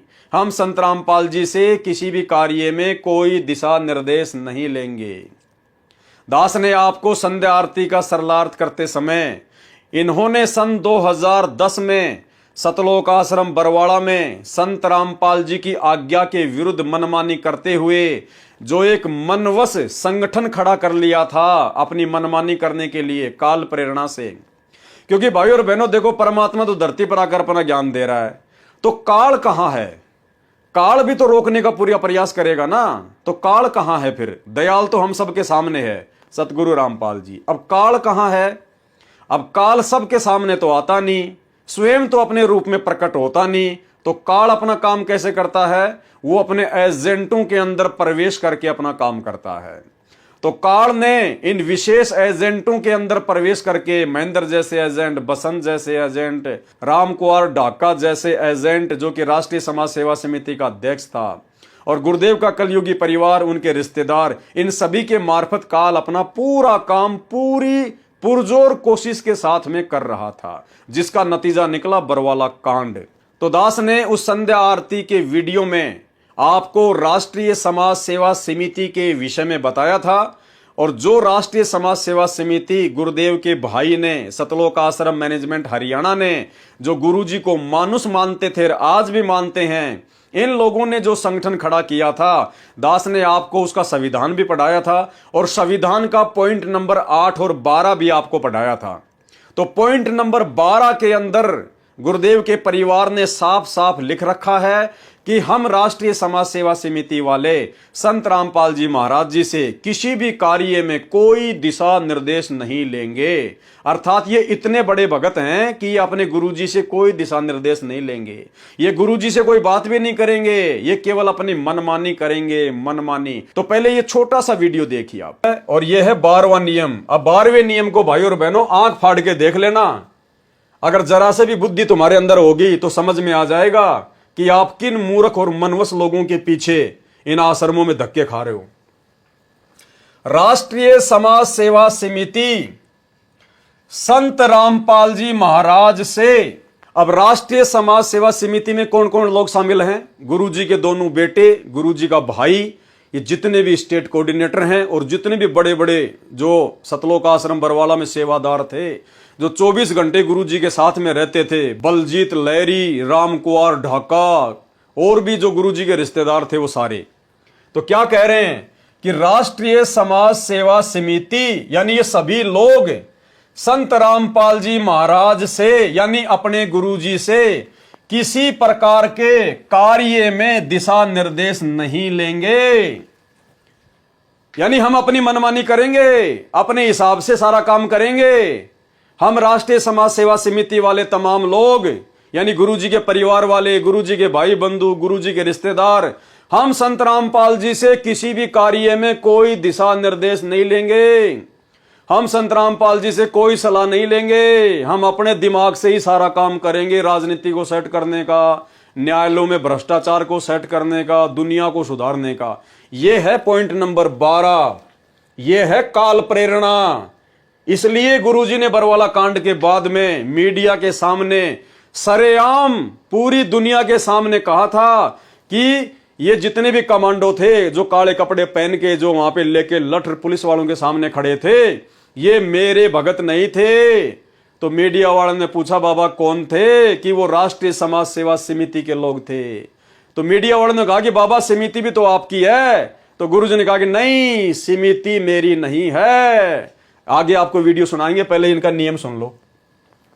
राष्ट्रीय समाज सेवा समिति संत रामपाल जी महाराज से किसी प्रकार के कार्य में दिशा निर्देश नहीं लेगी। अब संत रामपाल जी को इन लोगों ने सेवा बांट दी। अरे भक्ति में तो गुरु सेवा बांटता है, और इनको देखो नालायकों को, ये अपने गुरुजी को सेवा बांट रहे हैं कि संत रामपाल जी को केवल इतना ही काम करना है, इससे ज्यादा नहीं। बाकी हम संत रामपाल जी को फ्री छोड़ते हैं। देखना भाई और बहनों, संत रामपाल जी महाराज का कार्य केवल सभी धर्मों के धार्मिक सदग्रंथों का अध्ययन करके सत्संग प्रवचन करना तथा आने वाले भक्तजनों को नाम दीक्षा देना ही रहेगा। यानी गुरुजी को इन्होंने ड्यूटी बांट दी। अब बताइए, ये 2009 में डीवीडी से नाम दीक्षा की जो शुरुआत हुई है, ये इन्हीं लोगों ने गुरुजी को शिक्षा दी है। क्योंकि ये लोग गुरुजी को सेवा बांटा करते थे आश्रम में, गुरु को गुरु नहीं मानते थे। परमात्मा मानना तो बहुत दूर की बात है, ये तो गुरुजी को शिक्षा दे रहे हैं। गुरुजी की कोई बात नहीं मानते थे ये लोग। 2010 से जब से राष्ट्रीय समाज सेवा समिति बनी है, ये गुरुजी के बेटा बेटी और गुरुजी के भाई इस 12वें नियम के तहत कि हम संत रामपाल जी से कोई दिशा निर्देश नहीं लेंगे, ये लोग अपना मनमाना आचरण करते आ रहे हैं, मनमाना काम करते आ रहे हैं।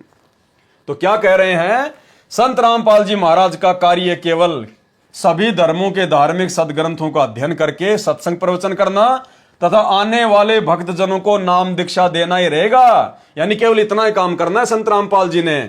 अतः संत रामपाल जी महाराज अन्य सभी प्रकार की जिम्मेदारियों से मुक्त रहेंगे।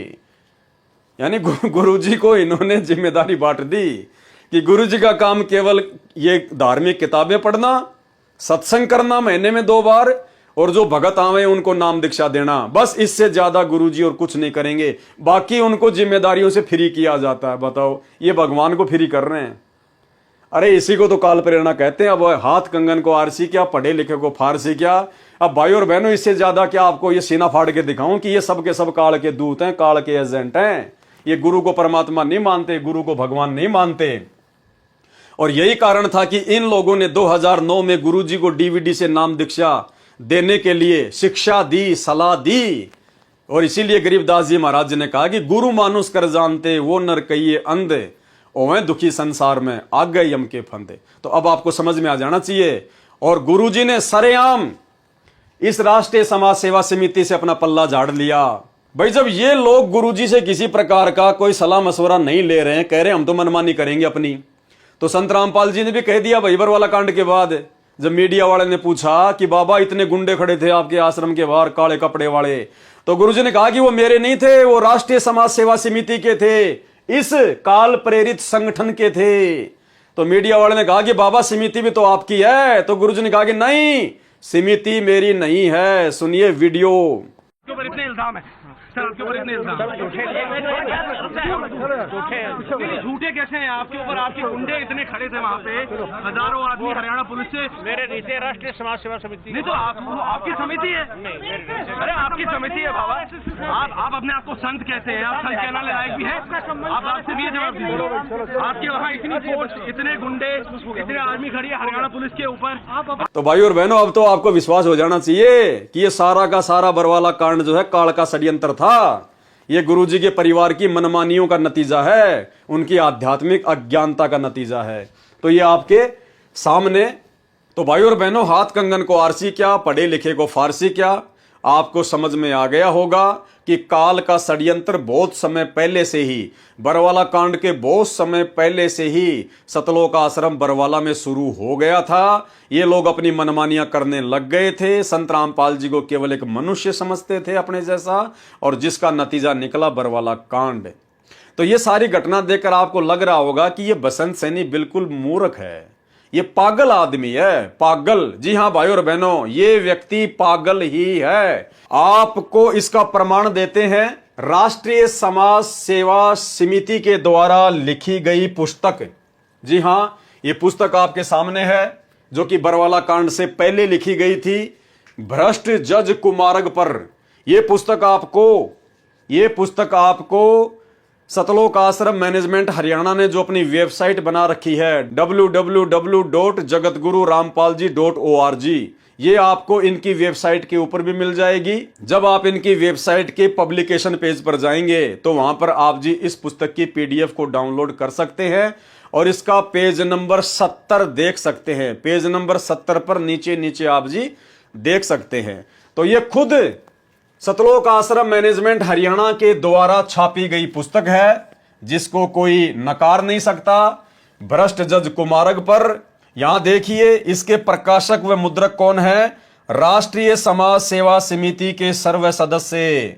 यह समिति पूर्ण रूप से धार्मिक तथा गैर राजनीतिक संस्था है। क्या लिख रहे हैं ये लोग कि ये राष्ट्रीय समाज सेवा समिति पूर्णतया धार्मिक व गैर राजनीतिक संस्था है।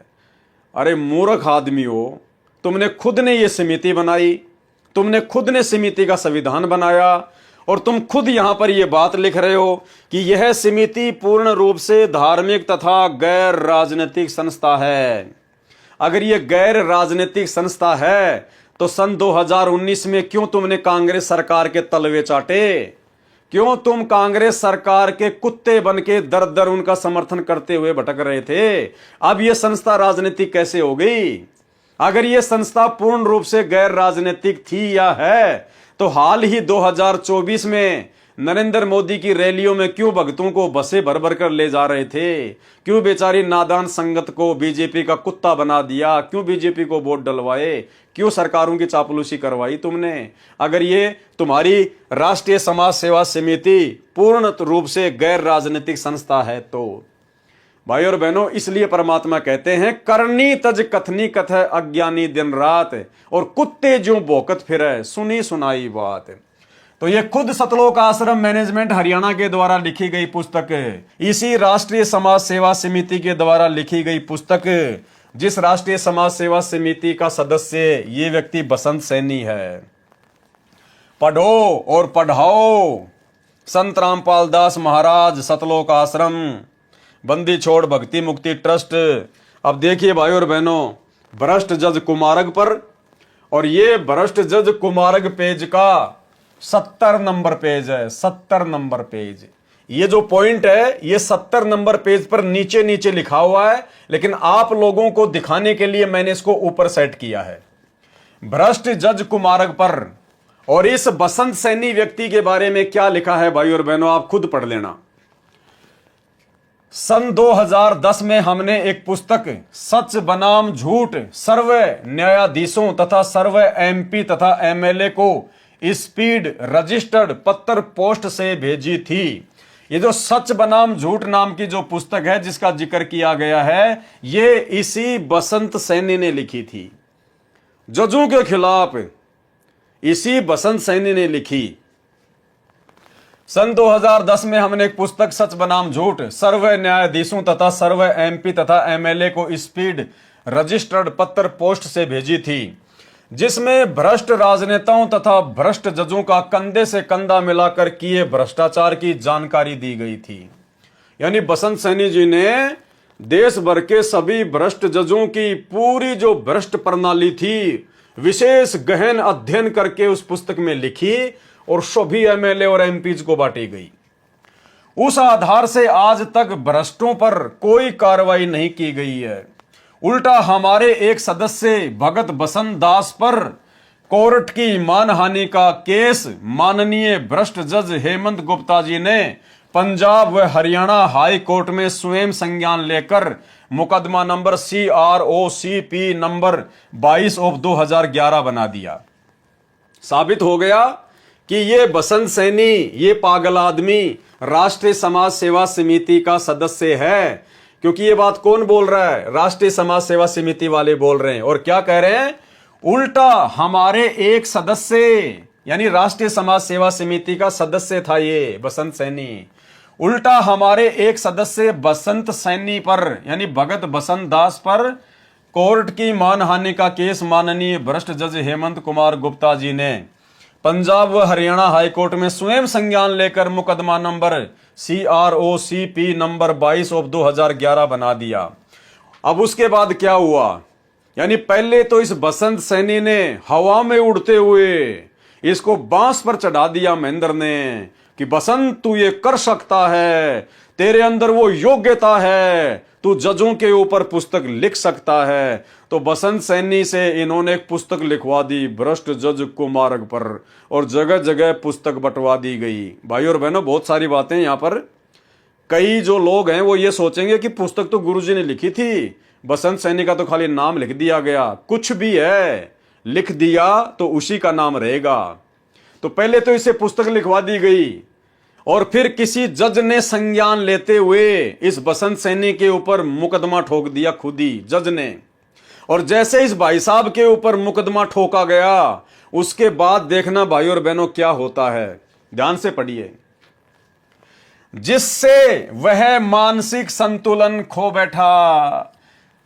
उस मुकदमे के बाद में ये बसंत सैनी संत रामपाल जी का परम भगत ये अपना मानसिक संतुलन खो बैठा। अरे वर्तमान में संगत जिस व्यक्ति से सार शब्द ले रही है, सार नाम ले रही है, लाखों लोगों ने ले लिया, वो व्यक्ति अपना मानसिक संतुलन बहुत समय पहले खो चुका था, 2011 में पागल हो चुका था। जिससे वह मानसिक संतुलन खो बैठा, कई बार आत्महत्या करने की कोशिश की। संत रामपाल जी के परम भगत और महेंद्र के परम मित्र बसंत सैनी ने कई बार आत्महत्या करने का प्रयास किया। अरे देख लो भाई और बहनों क्या मजाक चल रहा है, आपकी आंखों के सामने है। इसलिए दास कह रहा है ये व्यक्ति पागल है, पागल। डॉक्टरों ने इसको मनोरोगी घोषित कर रखा है।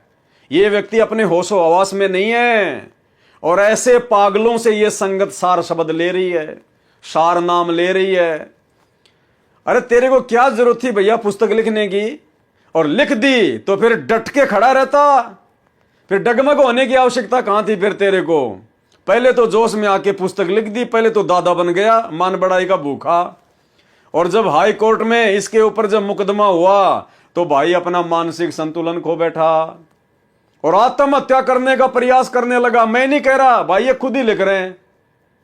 अब संत रामपाल जी से सार नाम प्राप्त, सार शब्द प्राप्त भगत भी यदि आत्महत्या करने की सोच रहा है, बार बार प्रयास कर रहा है, तो भाई और बहनों समझ लो उसको कहां तक का ज्ञान है। अरे संत रामपाल जी तो कहते हैं कि आत्महत्या करने वाला तो दुनिया का सबसे बड़ा कायर व्यक्ति है, सबसे बड़ा कायर। जिसको आध्यात्मिक ज्ञान की समझ नहीं होती वो व्यक्ति इस मनुष्य देह को समाप्त करने की सोच सकता है। उसको तो गधे की संज्ञा दी है परमात्मा ने, गधे की संज्ञा। अब बताओ, संत रामपाल जी से 15-20 साल से भक्ति लेने के बाद, संत रामपाल जी की इतनी संगति करने के बाद, और महेंद्र का राइट हैंड, काल का विशेष एजेंट, और वर्तमान में जो व्यक्ति भक्तों को सार शब्द दे रहा है, सार नाम दे रहा है, उस व्यक्ति के ये लक्षण है जिससे वह मानसिक संतुलन खो बैठा, कई बार आत्महत्या करने की कोशिश की। उसका PGIMS रोहतक के मनोरोग विभाग में उपचार चल रहा है। उसका रोहतक में इलाज चल रहा है। पागलपन के दौरे पड़ते हैं इसको। मनोरोग चिकित्सा विभाग उसका, यानी किसका? बसंत सैनी का PGIMS रोहतक के मनोरोग विभाग में उपचार चल रहा है। अरे इस बसंत सैनी का तो इलाज चल रहा है, ये पागल है, अभी पागल है। अब भाई और बहनों, हाथ कंगन को आरसी क्या, पढ़े लिखे को फारसी क्या, अब इससे ज्यादा आपको क्या समझा सकते हैं, क्या बता सकते हैं भाई और बहनों। इसलिए सतगुरु रामपाल जी भगवान ने साध संगति के माध्यम से इस पवन दास की ड्यूटी लगाई है। ये इंटरव्यू आपने पहले भी पढ़ा होगा, ज्ञान गंगा पुस्तक में भी इसका इंटरव्यू लिखा हुआ है, लेकिन आपको इस प्रकार से ये बातें समझ में नहीं आने वाली थी। इनकी असलियत क्या है इन भगतों की? ये भगत के भेष में भेड़िए हैं, भगत के भेष में भेड़िए। हमें इनसे सावधान रहना होगा। ऐसे भक्ति नहीं बनेगी भाई और बहनों। आंख बंद करके भक्ति करने से भक्ति नहीं बनेगी। यदि संगत ने अपना ये जीवन सफल करना है, अपनी भक्ति को सफल करना है, तो भाई गुरुदेव भगवान के जेल में रहते सहते इन आश्रमों में धक्के खाने से बचना होगा। इन जैसे बसंत सैनी जैसे मनोरोगी व्यक्तियों से, इस जैसे पागल व्यक्तियों से बचना होगा। अरे तुम तो एक पागल से सार नाम लेके आ गए, एक पागल से सार शब्द लेके आ गए, और पागल ने सबको पागल बना दिया, सबको पागल बना दिया। भाई और बहनों, ये हकीकत है, और ये हकीकत सतगुरु रामपाल जी भगवान ने सबके सामने उजागर करवानी थी। और परमात्मा इस बसंत सैनी जैसे सभी बड़े बड़े परम भक्तों की सच्चाई उजागर करवाएंगे। धीरे धीरे धीरे धीरे इन सब का काला चिट्ठा, इन सब का आडंबर, इनका पाखंड, इनका अज्ञान कि 20-20 साल से सतगुरु की शरण में रहने के बावजूद भी इन लोगों को कितना ज्ञान है, कितना ये लोग सतगुरु रामपाल जी भगवान को समझ पाए, कितना ये इनके भक्ति मार्ग को समझ पाए। ये तो केवल मान बढ़ाई के भूखे हैं, केवल मान बढ़ाई के भूखे। इनको केवल माया चाहिए, माया।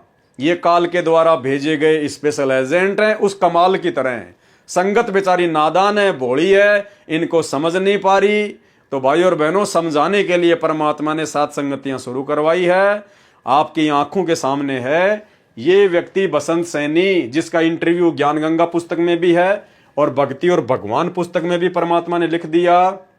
ये व्यक्ति पूर्णतया मानसिक रोगी है, जिससे वह मानसिक संतुलन खो बैठा, कई बार आत्महत्या करने की कोशिश की। उसका PGIMS रोहतक के मनोरोग विभाग में उपचार चल रहा है। आपकी आंखों के सामने है भाई और बहनों। अब इससे ज्यादा आपको और कैसे समझा सकते हैं? जितनी बुद्धि परमात्मा ने दी है, जो प्रमाण परमात्मा ने दिए हैं, आपकी आंखों के सामने पेश कर दिए हैं। भाई समझना ना समझना ये देखो भगत के संस्कारों के ऊपर है। दूसरी बात भाई और बहनों, इस बसंत सैनी ने मेरे साथ में मारपीट की, मुझे जानवरों की तरह अपने साथियों के साथ मार के गया। वीडियो आपने देख लिया, लेकिन मैंने कभी भी अपने मन में इसके प्रति कोई नफरत, कोई राग द्वेष, ईर्ष्या पैदा नहीं की। इसके कर्म इसके साथ हैं, इसको भोगने पड़ेंगे। मेरे कर्म मेरे साथ हैं, अगर मैंने कुछ गलत किया होगा तो मुझे भोगने पड़ेंगे। राम किसी को मारे नहीं, मारे तो हत्यारा राम, अपने आप ही मर जाएंगे कर कर खोटे काम। दास की परमात्मा ने ड्यूटी लगाई है। भाई दास तो अपने गुरुदेव के प्रति अपनी ड्यूटी को पूरी वफादारी से निभाने का प्रयास करता रहेगा। मेरे प्रति कोई क्या सोचता है, क्या नहीं सोचता है, वो सोचे या ना सोचे, मुझे कोई फर्क नहीं पड़ता है। मैं गुलामी, मैं ड्यूटी अपने गुरुदेव भगवान की कर रहा हूं, किसी और की नहीं कर रहा। बाकी मेरा फर्ज है, मेरा कर्तव्य है, आप सभी मेरे भगत भाई बहन हैं, आप जियों तक इन जैसे मनोरोगी भक्तों की सच्चाई पहुंचाना मेरा कर्तव्य है। ये ड्यूटी मुझे परमात्मा ने दी है, मैं अपनी ड्यूटी निभा रहा हूं, और जब तक परमात्मा ने सांसें दी है तब तक निभाता ही रहूंगा। तो आज पुस्तक भक्ति और भगवान के ऊपर आपको प्रभु प्यासे भगत बसंत सैनी के विषय में पूरी जानकारी दे दी गई है। भाई और बहनों, सावधान हो जाना। जो उन आश्रमों में जाते हैं, इन जैसे लोगों को परम भगत मान के और उनके पीछे पीछे दौड़ते हैं, भाई सावधान हो जाना, भक्ति करनी है तो भगवान के पीछे दौड़ो, भगवान की चापलूसी करो। आश्रमों में जाने की जरूरत नहीं है। ये आश्रम गुरुदेव की आज्ञा के विरुद्ध हैं, गुरुदेव के भक्ति विधान के विरुद्ध हैं। और आने वाले दिनों में भाई और बहनों आपको किसी प्रसंगवश ये भी दिखाएंगे कि आने वाले दिनों में परमात्मा इन सभी आश्रमों को नष्ट करके, खंडित करके, अपना पूरा भक्ति विधान सेट करके फिर सतलोक जाएंगे। कोई ज्योति पाठ कराने की आवश्यकता नहीं पड़ेगी आगे। परमात्मा ने सत्संग में स्पष्ट कह रखा है कि ज्योति पाठ करवाने की फिर आगे कोई आवश्यकता नहीं पड़ेगी, ना कोई आश्रमों की आवश्यकता पड़ेगी। तो भाई और बहनों, अपने सतलोक जाने के बाद में परमात्मा ने इस धरती पर हजारों वर्षों तक जिस प्रकार से अपने इस कबीर मार्ग को, 13वें कबीर पंथ को चलाना है, वो विधि परमात्मा ने काफी वर्ष पहले से ही साध संगतियों के माध्यम से रिहर्सल शुरू करवा दी है। ज्ञान को आधार, गुरु को भगवान और घर को आश्रम, ये 3 चीज नोट कर लो। आने वाले समय में इन्हीं तीनों चीजों पर आधारित होकर आपने भक्ति करनी पड़ेगी। ना कोई आश्रम होगा, ना कहीं कोई ज्योति पाठ होगा। ज्ञान को आधार, गुरु को भगवान और घर को आश्रम, और नेक नीति से अपना काम धंधा करो। मर्यादा में रहोगे तो परमात्मा ले जाएगा, नहीं तो भाई भक्ति करते करते यहीं धक्के खाते रहना है। तो आज के वीडियो में केवल इतना ही। परमात्मा हम सबको इजाजत दे, हम सबको परमात्मा सद्बुद्धि दे, सबको परमेश्वर अपना आशीर्वाद दे। बंदी छोड़ सतगुरु रामपाल जी भगवान की जय हो।